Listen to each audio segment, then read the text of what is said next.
breakfast time tayo ngayon bago trabaho. So routine ko na to every morning mag-vlog. So may orange tayo dito at saka isang sliced bread, may coffee at saka may oat tayo dito. Oat. So ito lang ang breakfast ko. Hindi naman to diet siguro kasi may bread. Ito breakfast in the morning.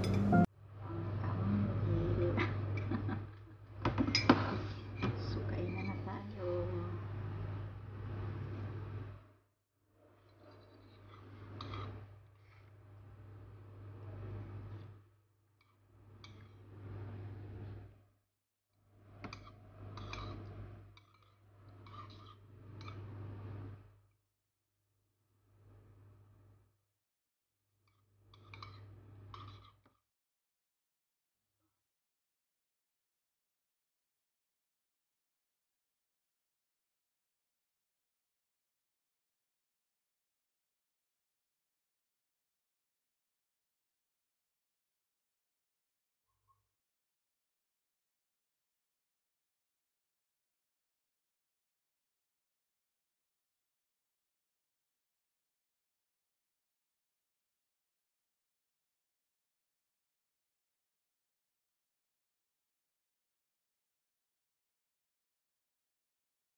Guys, about sa aking mga vlog, ito lang makikita yung mga gamit.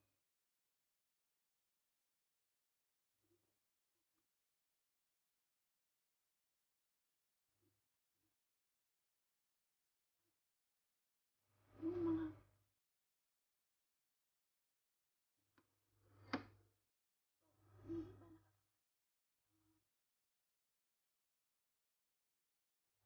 hindi tayo basta-basta ano-ano lang gamitin.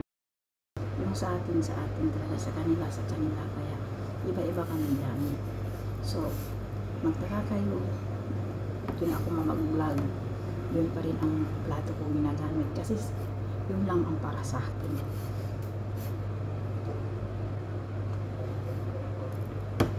Iniiba ko kasi itong paglagay, hindi ko inano doon sa kanila kasi walang pangalan. Yung sa kanila may mga pangalan talaga nilagay.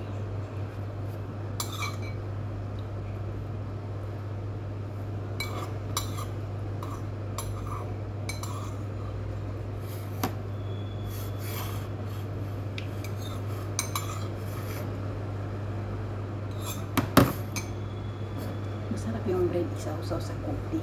Mga favorite, sinong nakarelate dyan? Isaw-saw sa coffee bago kainin.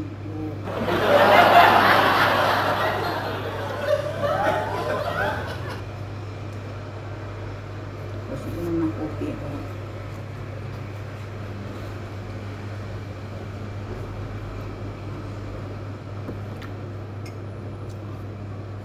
Pagkatapos mo yan, pawis ang labas.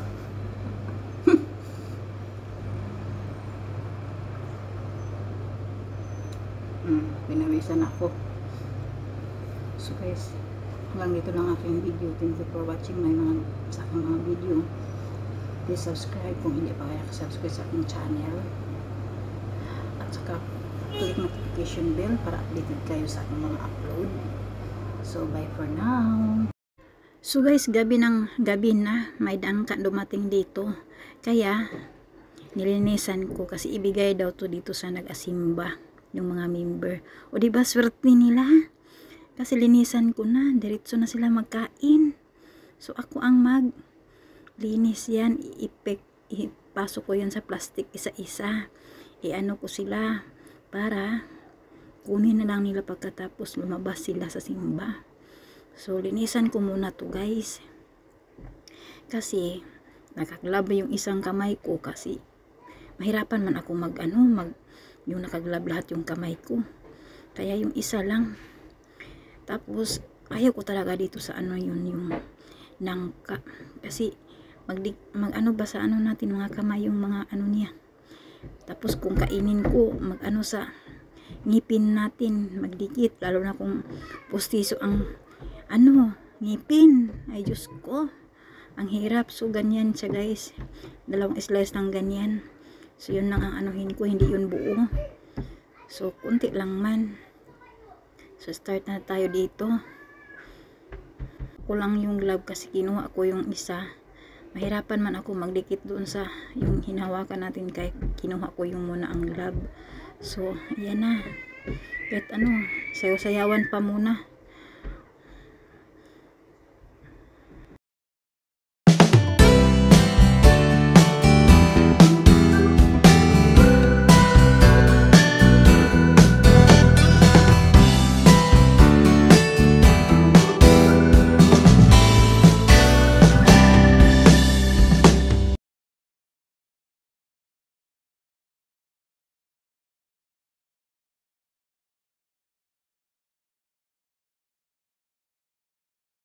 Tapos ko na nilinisan, ipasok ko na ito sa plastic guys, para madali lang nila kunin kasi naka-plastic na. So bye for now.